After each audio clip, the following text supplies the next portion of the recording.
Hai guys, kembali lagi bersama gue Wawan. Jos. Kali ini gue akan review anime yang berjudul Isekai Soka Nidomedes episode 5. Cerita pun berlanjut setelah bertarung dengan bos terakhir, Toma. Tetapi suatu hari dia pun dipanggil lagi dengan kelasnya dan menemukan dirinya kembali lagi ke Isekai yang pernah dia selamatkan. Ada perang yang terjadi dengan iblis. Dia pun bertemu dengan teman lamanya, memutuskan untuk menghentikan perang itu sendiri. Untuk melindungi temannya, Yuhi serta seluruh dunia di sepanjang jalan. Menuju benua iblis, dia pun bertemu kembali dengan Levia, dewa laut, yang mereka pun mengetahui bahwa Raja Iblis sedang dimanipulasi dan dipaksa menikah. Akan tetapi, Setsu berhasil tiba tepat pada waktunya untuk menghentikan pernikahan dan menyelamatkannya. Mereka mengetahui bahwa perang adalah kesalahpahaman dan sepertinya Toma yang menyarik tali.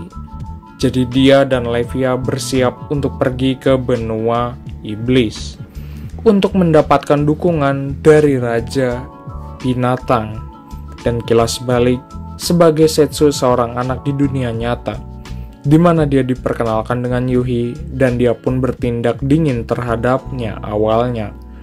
Tetapi karena mereka tinggal sangat dekat, mereka menghabiskan banyak waktu bersama. Ketika mereka akan mulai sekolah, dia pun pergi ke sekolah yang sama dengannya.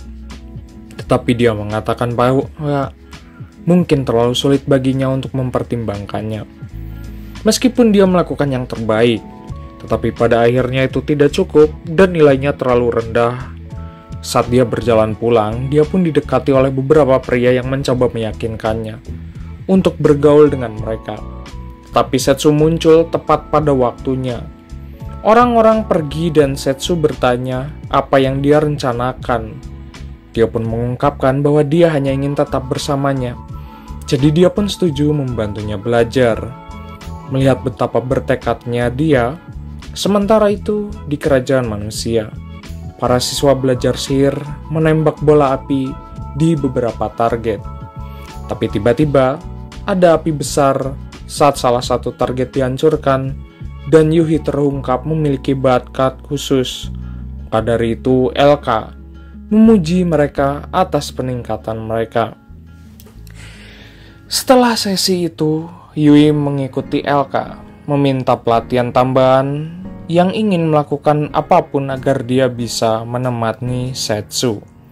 Dia pun bertarung melawan LK yang menyerang dengan esnya, tetapi dia pun berhasil menghentikannya dengan apinya.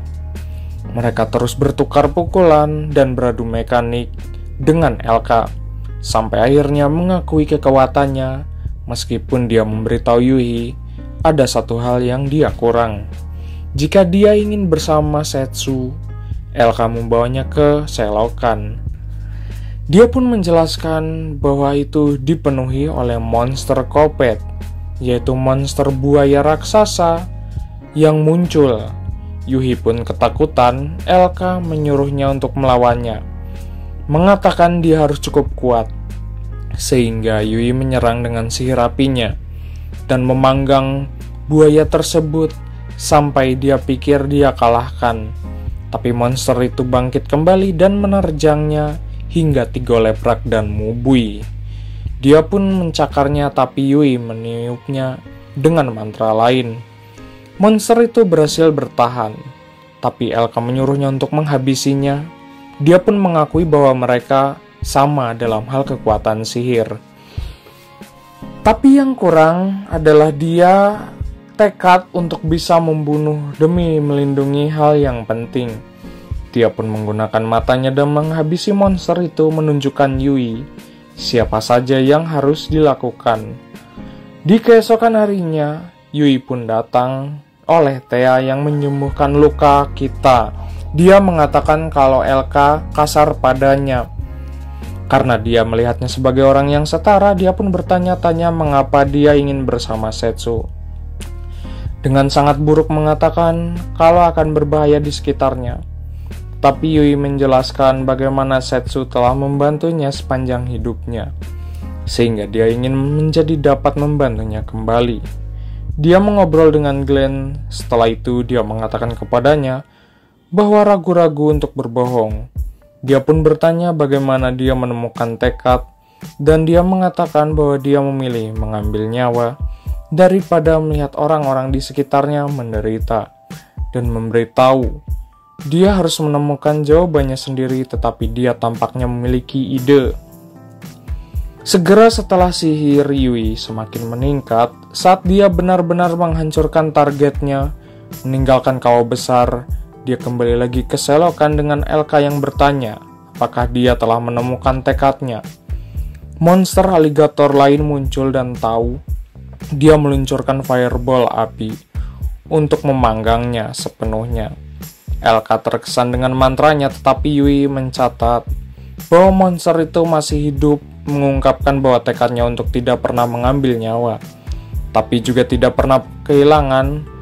Bahwa Rusa mengakui bahwa Setsu sama seperti dia, tapi dia memperingatkan bahwa metodenya mengharuskannya untuk menjadi sangat kuat, dan dia pun bersumpah untuk menjadi lebih kuat lagi, sehingga dia dapat melindungi semua orang yang diminta untuk dipersiapkan oleh para siswa di sana, karena raja telah memerintahkan mereka untuk dikirim untuk bertarung di Demonic, sebuah benua.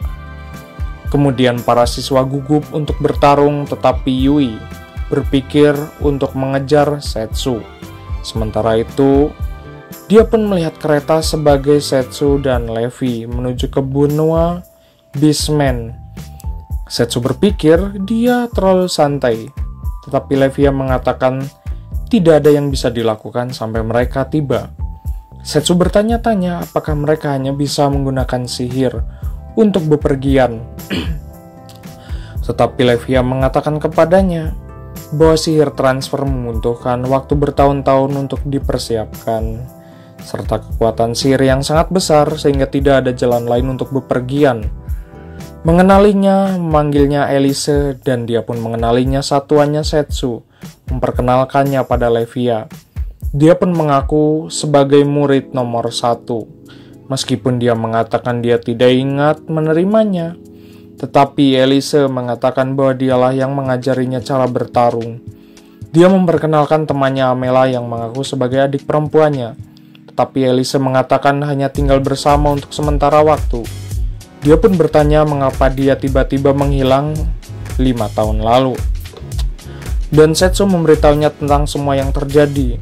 Dia pun memintanya untuk datang ke benua Beastman dengan mereka mengatakan bahwa mereka dapat melakukan petualangan lain seperti yang mereka lakukan di masa lalu. Tetapi Elise mengungkapkan bahwa mereka berada di tengah situasi. Dia pun menjelaskan bahwa dia telah melawan monster untuk dilatih di suatu hari. Dia menerima misi desa untuk membunuh naga yang tenang. Dia pun bernama Zatro dan tinggal di salah satu rumah. Dia pun bertemu Arnella, memasak untuknya, dan Elise bertanya-tanya apakah dia tinggal sendiri. Tapi Amela mengatakan itu rumah saudara laki-lakinya, mengungkapkan bahwa dia membawanya 2 tahun lalu dan mulai memperlakukannya sebagai saudara perempuannya. Tapi dia menghilang setelah naga itu muncul dan berdiri sendirian. Sejak Elise berpikir bahwa desa itu bagus dan mempertimbangkan untuk menetap.